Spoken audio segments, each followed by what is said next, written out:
Hello and welcome. Putin seems determined to repeat the mistakes he did, his armed forces did in the last year, while Ukraine gets ready for its counteroffensive.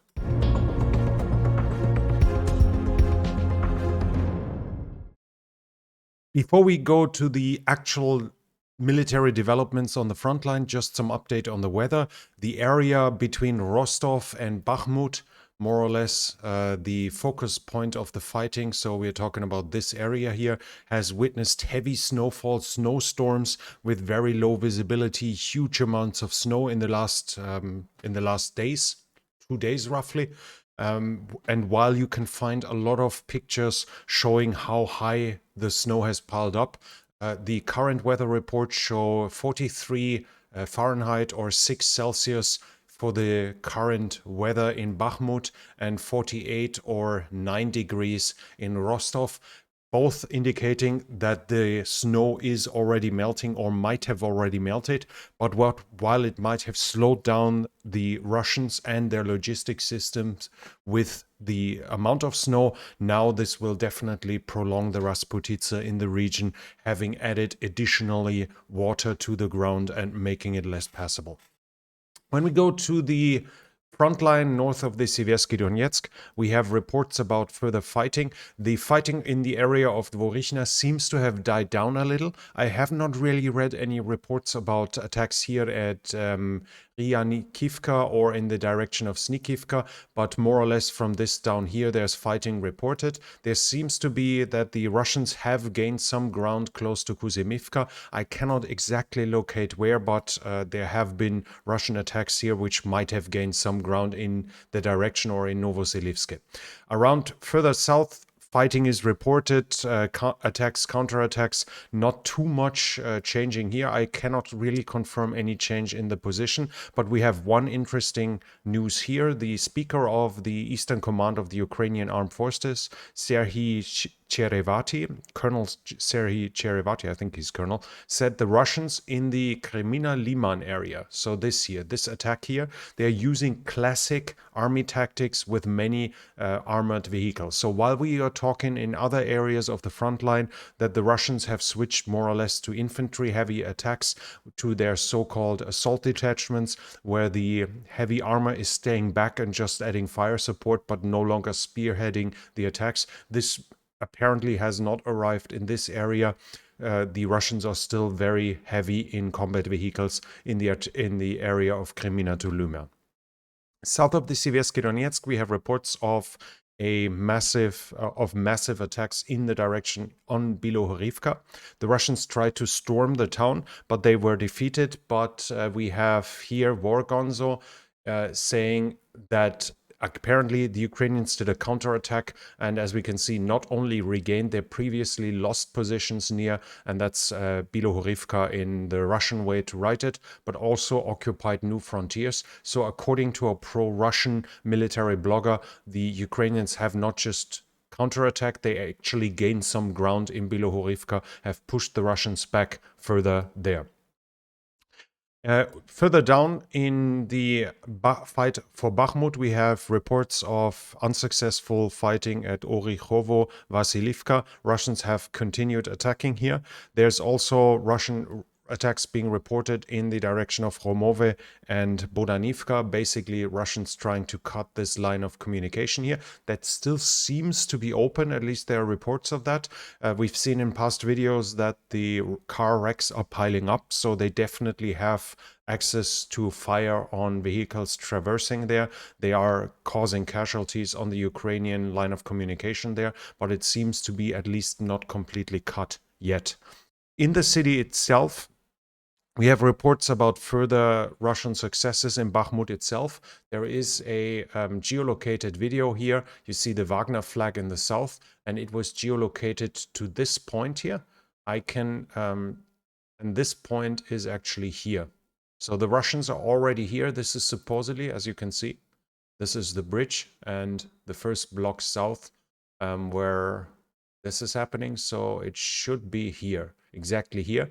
This is supposedly 400 meters away from the city center administration building. So the Russians have massively gained ground in the south of of Bakhmut itself. In the north, the reports are still that they control Azov, and some reports of some advances in the north, but I cannot identify. I don't have proper geolocation of Russians advancing there, but generally we can see that the Russians are slowly getting around all over Bakhmut itself. Last report was the Ukrainians still control 35%. This should have shrunk by now by a further few percent of how much of Bakhmut the Ukrainians are still in control of. In the south and southwest itself, in this area, there are also further reports of Russian successes as well.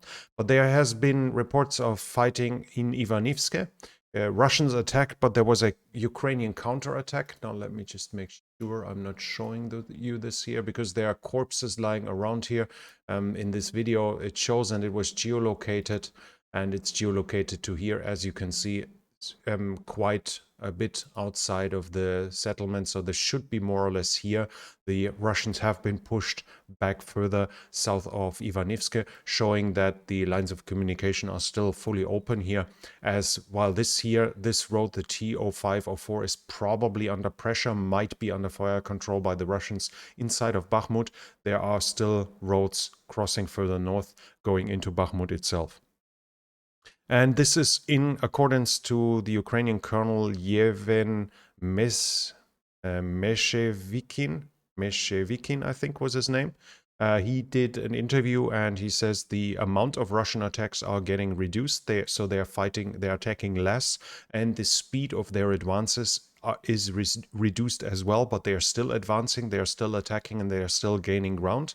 But he says there is no more current threat of an encirclement that is like in close proximity. So basically he insists that the lines of communications are open, and that the Ukrainians are confident that they will be able to keep them open for the foreseeable future. Further south, we have reports about heavy fighting around Avdiivka. Basically, I can now throw in a lot of names here. Fighting at Novobakhmutivka in the direction of Novokalimove. Around Krasnohorivka is fighting reported, attacks in the direction of Stepove. They seem to have gained some ground close to Vesele, probably down here. Attacks were on Avdiivka itself from north from Opytne in the direction of Siverne from Vodiane. They report that they probably have actually gained some ground north of Vodiane. The Russians are claiming they gained ground in the direction of Pervomaiske and Nevelske. So more or less the attacks are roughly along this line here. The Russians are continuously doing attacks, or at least daily doing attacks here. We have reports that more or less attacks have been successful here and here. They gained some ground. Russians are claiming they are successful in this area. I cannot confirm this, but the fighting is very heavy around Avdiivka, even though the overall situation has not changed. Marinka also, the Russians are claiming they are storming Ukrainian positions. I cannot confirm that that storming of Ukrainian positions has actually gained them some success in this area, but Marinka is they're still fighting around Marinka. Interesting is at Vuhledar, I have no reports of actual fighting there over the last few days, but we have another report from Wargonzo here, and they are saying, according to the BARS 23, that's a volunteer reserve from the Russian Armed Forces, they are deployed at Vuhledar, and they claim that the 10 Leopard tanks, so probably Leopard 2, are supposedly at Vuhledar. Now, whether that's true or not, I can obviously not say, but whether it would be smart for the Ukrainians to spread out their most modern and most capable tanks to use them for defensive fighting is a whole different question, which we will have to see how successful it will be over the long run. Other than that, there are reports here by the Russian Ministry of Defense of Ukrainian reconnaissance attacks. So basically reconnaissance in force along western parts of Donetsk, which would probably be more or less this area here. The Ukrainians try to find out Russian positions here. And of course, the Russian Ministry of Defense is saying they defeated it. This is in accordance to the past reconnoiter attempts by the Ukrainians, the past reconnaissance and forth along the front in Zaporizhia. Now this time a little further east, might be probing of the Ukrainians where they have a realistic chance of penetrating the Russian lines towards their drive towards the Azov Sea, which is the most logical direction of a future Ukrainian offensive, as in my opinion, it's the only offensive that can actually gain them a strategic victory, not just a tactical or an operational victory. On the southern front, we actually don't have many reports. Some shelling, Ukrainians are saying they destroyed important logistical targets in Mariupol, in Melitopol with HIMARS. So there is still fighting going on. I have actually not heard about recent fighting on the Dnipro Islands at Kherson, but there are reports of fighting here now and then as well. But overall, the situation has not really changed in the southern front. We have an interview with the defense minister Reznikov, I think with Lithuanian newspaper, and he said that the Ukrainian counteroffensive will start in April to May, depending on the weather. Whether it's smart to talk about this in public is a different story, but in the end, it's more or less an open secret that the Ukrainians will have to attack and that they will attack. But he said April to May, depending on the weather. Obviously, the Rasputitsa is not helpful if you are on the offensive. It is probably much more helpful if you're on the defensive. So for the Ukrainian side, it makes perfect sense to wait for the end of the Rasputitsa. When it comes to the mobilization, and now we come to Russia's and Putin's repetition of mistakes he was doing last year, Putin has signed a decree to call up 147,000 Russian citizens for the conscription. So far, it was more like 130, 135. So he has increased the number a little bit. They will be called up between April 1st and July 15th. But the head of the chairman of the Russian State Duma Defense Committee, Andrei Kartapolov, said the conscripts will not be used in the occupied territories. He also insisted that nobody is being called up from those territories as well. He obviously didn't call it occupied territories because Russia is claiming that this is now their integral part of the Russian Federation. What he said, that no conscripts are being used there, might actually be true, because we don't have any serious reports about Russian conscripts being used in the war since the beginning of the war. Obviously, in the beginning, there were events where conscripts have been used to push into Ukraine. There was the famous example of conscripts being on board of the Moskva when it was sunk, some of them losing their lives. But since then, the amount of reports about conscripts being used in Ukraine is negligible to close to non-existent. So Russia actually seems to try to not use conscripts along the front line. The only reason for this is that Putin, the Russian government, is likely afraid of the political repercussions in case he's using conscripts in the war in Ukraine, even though legally it should be possible for Russia now, despite not officially being at war, as those provinces here are now, according to Russian understanding, a part of the Russian Federation. Thus, using conscripts there should be legal, but Russia is still not doing it, meaning that they have hundreds of thousands of soldiers. In November, they called up, I think, 130 or 135,000 conscripts, which have been trained for half a year now, but they are still not being used on the front line, showing that soldiers that have a decent level of training by now, or at least that should have a decent level of training by now, are not being used on the front line, despite them theoretically being available, out of fear for repercussions at home.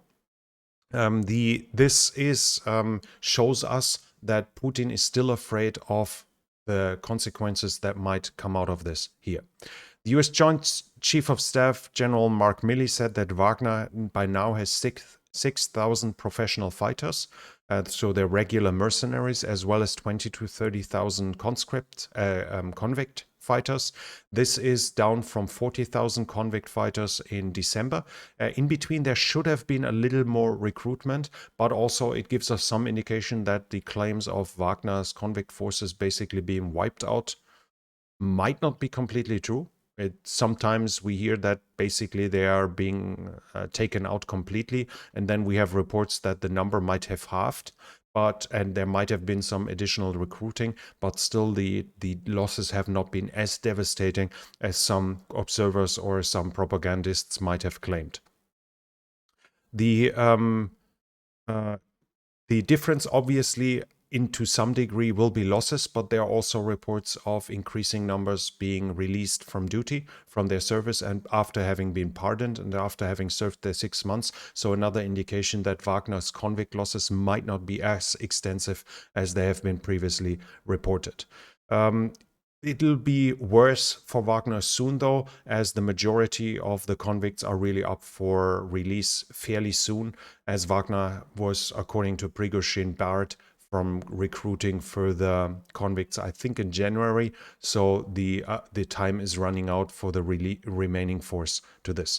Still, the British observer for the military observer for the OSCE, Ian Stubbs, is saying the Russians have suffered 30,000 men in losses since July at Bakhmut, but he's saying that includes its regular casualties, so it includes not just fallen, but also wounded personnel, 30,000 around Bakhmut. Again, an indication in the comparison to Wagner losses, which probably might be a little lower than expected, even though 30,000 is a lot of personnel. When we are talking about up to 50,000 Wagner convicts being charged into the Ukrainian positions, all those reports about none of them making it home, which you've heard in the past, 30,000 seems surprisingly little, if you pardon that description of 30,000 casualties as being little, in compared to what we've heard in the past. You would be excused to expect higher numbers for this. Still, Wagner is trying to replenish its forces. There are now reports about several oblasts where they even did TV advertisements, and they claim they are now in almost every Russian region with recruitment offices. But at the same time, while Wagner is trying to increase its forces, while the spring conscription cycle is up, Russian officials are still insisting that there is no second mobilization wave planned as of now. They are obviously trying to keep up their armed forces with volunteers, with new contract soldiers, and with a crypto mobilization. The Ukrainians believe it's 20,000 a month that the Russians are calling up without telling the public. There are also always the accusations that the Russians are forcing conscripts to sign contracts for contract soldiers. That's an old accusation that even was said in front of the war or before the war itself, that the Russians are doing this. This might be happening as well, but we see that the overall force generation seems doubtful that the Russians will be able to create enough, especially in a war with a high attrition rate, where the volunteers have already been pulled into service last year, that Russia will be able to create the forces they need to actually achieve a strategic shift in this war, which right now seems more like a stalemate in anticipation of a Ukrainian counteroffensive, that the Russians are able to shift the overall fortune of that war without calling for more reserves, without increasing their forces by a mobilization wave seems highly doubtful. So what we see right now seems to be Putin repeating his mistakes from the past, not creating enough armed forces out of being afraid of the repercussions in the Russian public, and thus accepting that his forces are understaffed, are not strong enough to achieve their strategic objectives, which will make Ukrainian success in a possible Ukrainian counteroffensive far more likely, and then will force Russia to react to previous Ukrainian successes instead of keeping the overall initiative and keeping the overall control of the war. We've seen this in the past when Russia initially had big successes in the war, but they were unwilling to make up for the losses and to make up for their personnel demands, leading to them losing not only most of Kharkiv Oblast and parts of Luhansk Oblast in the Balaklia counteroffensive, but also leading the Russians to lose everything east of the Kherson, east of the Dnipro River, all the territory they were controlling in Kherson Oblast and in parts of Mykolaiv Oblast. This was a mistake because the Russians didn't generate enough forces by doing a mobilization when they still had the overall initiative. Putin was too afraid of political repercussions on the home front, and he seems to be repeating the same mistake all over again. Russian medias are reporting that Ivan Rosomachin, a former convict soldier or convict fighter of Wagner, who was released on the 21st of March this year, is already being arrested again for murder. So it only took him a week, more or less, to commit the next murder after him having been released and pardoned from his service in Wagner. Prigozhin talked about it and said it's sad and it's bad, but Russians should report aggressive hardened Wagner fighters, because Rosomachin before supposedly threatened others with murder before he actually committed one, or at least supposedly actually committed one, as he's not sentenced yet. And he, so basically, Prigozhin said, if you face something like this, if former Wagner mercenaries that were pardoned are acting aggressive, report them to Wagner so we can send them back to the front line.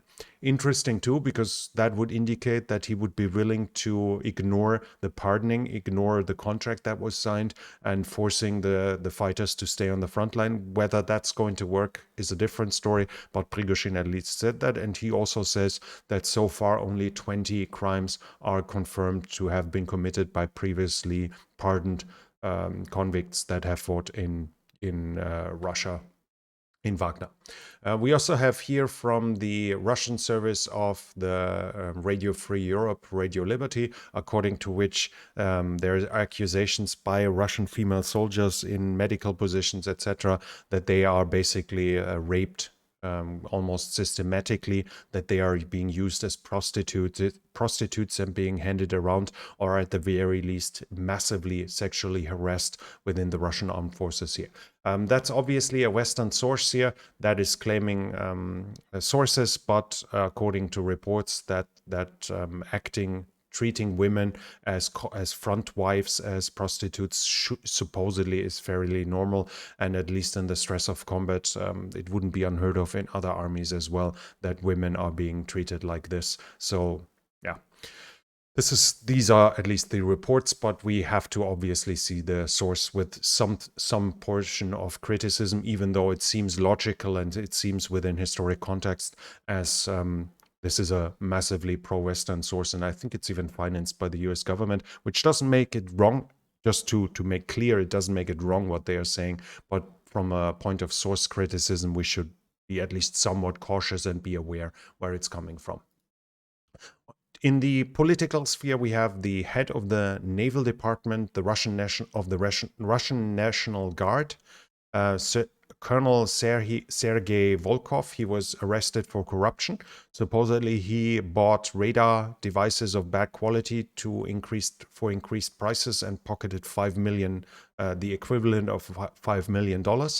Also, the head of the Rosgvardia Central District, Major General Vadim Dragomiretsky, is being investigated for corruption as well. So while we heard about corruption cases in Ukraine that are being addressed by the Ukrainian government, we have the same in Russia, even though Putin has recently basically legalized corruption, at least made it very easy when it comes to the occupied territories of Ukraine itself.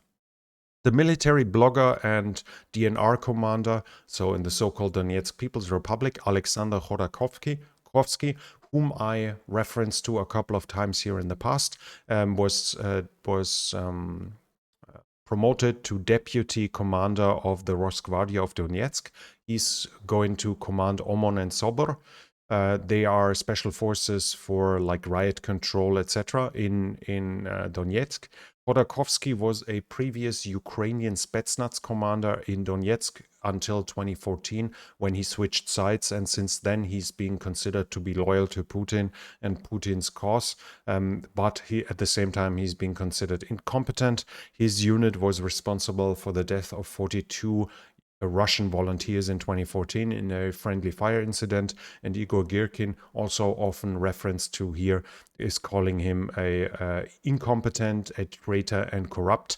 So we have somebody supposedly fairly incompetent being raised to an important position here out of, at least those are the accusations, because he's loyal to Putin, not necessarily because he's competent.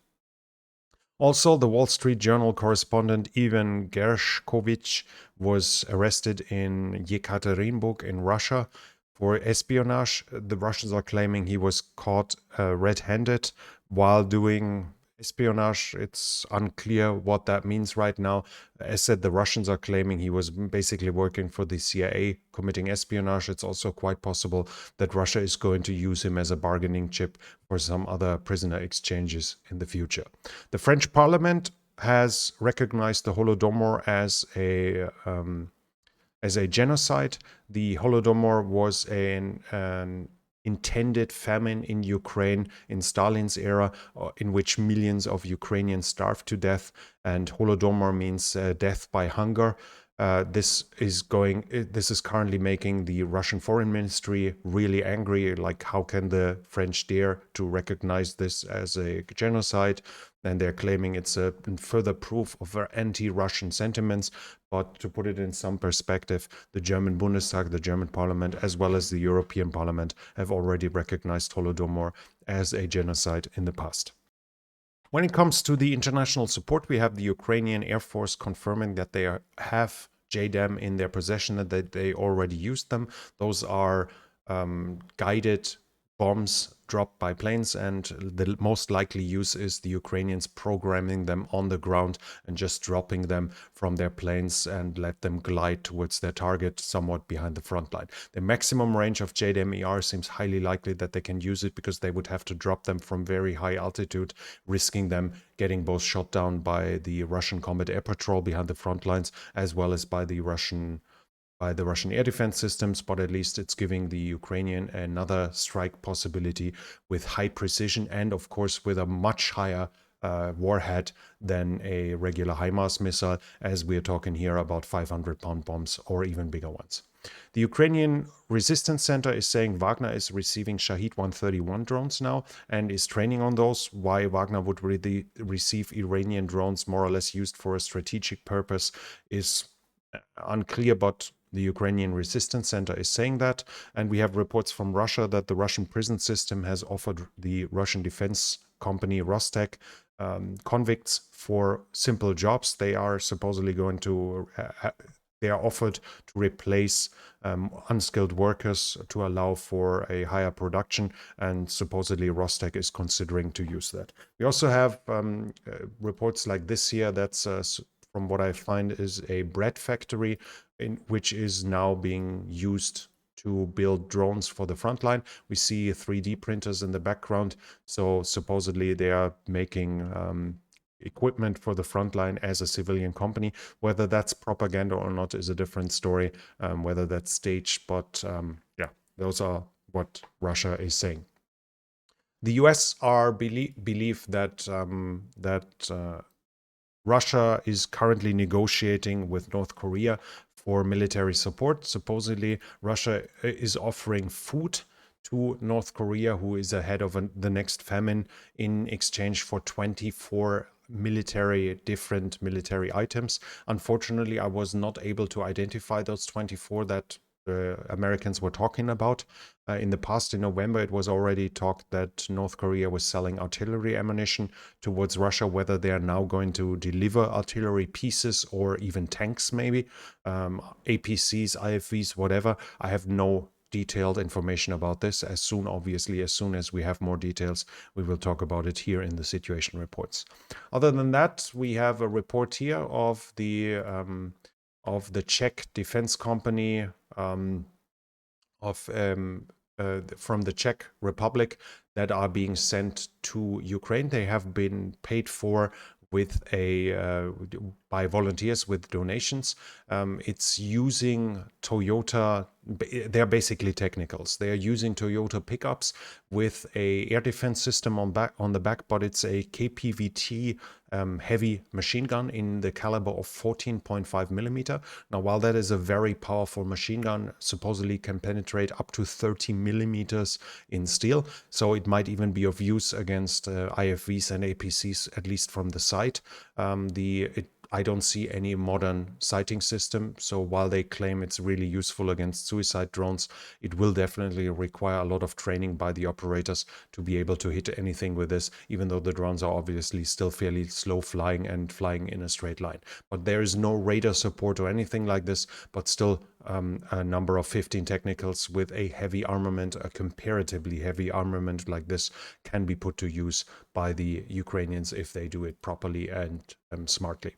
Also, report is going around that Ukraine is buying 100 APCs, I guess, from Poland. We are talking here about wheeled Rosomak 8x8 8x8 armored personnel carriers.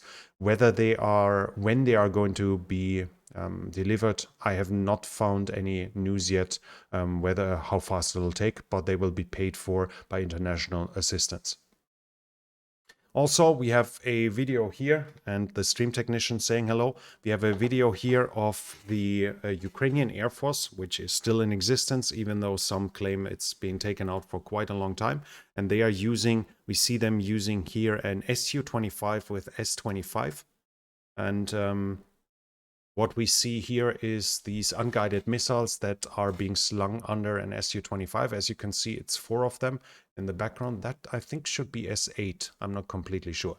But those are heavy unguided missiles. And as you can see, we see that Ukraine is using really old stocks. That doesn't look like a well-maintained missile, a well-maintained rocket that is going to be used. Ukrainians will likely use them in very deep altitude, from very low altitude, and just pulling their nose up to shoot it over the front line. How far the range with this be isn't clear. From what I find is that generally the S-25 has a range of 10 to 11 kilometers. Whether it can be extended in a ballistic arch or whether that's already included is not completely sure. But what is sure is that the rocket has a relatively high payload of a warhead of up to 150 kilograms. So if the Ukrainians manage to hit something with it, with an unguided rocket from a certain distance, is surely fairly difficult. But if they manage to hit something with it, it's going to leave a mark at least. And here we have another example of Western aid having arrived. What you can see here is a US M58 MICLIC, a mine clearing line charge. This is actually being used to clear mines, as the name says. It is plastic explosives that being fired towards an enemy position over a minefield, and then the plastic explosives are being set off, as you can see here, and the pressure from the explosives make clear a path of 100-meter length, more or less. What's that, like 320 feet length and 8-meter width, but only against conventional mines. So they need pressure triggers, something like this, to be fired off with this, as the explosive is obviously creating the pressure that is blowing, making those mines blow up, and that can help Ukraine to open gaps in Russian minefields. This is in combination with the other reports that are coming, and where we see video evidence from the last days of strikers having arrived, some of them with demining equipment. We have reports of Bradley IFVs arriving in Ukraine, of Marder, German Marder IFVs, of Challenger 2s and of Leopard 2s already having arrived in Ukraine. So Ukraine is getting maybe not exactly the amount of weaponry that they want, but they are getting the ones that will help them give them the means to try a successful offensive against the Russian forces. This is also in combination of reports of new TOW missiles that have been spotted in Ukraine that have anti-bunker warheads. So the perfect missile, if you want it this way, if you want to clear enemy fortifications within roughly 3 kilometers from the point of fire. All of this indicating that Ukraine is now receiving the equipment for a potential future offensive, which we will have to see when it starts. If we believe Resnikov, it's going to start in April or May, so within the next, let's say, 6 weeks.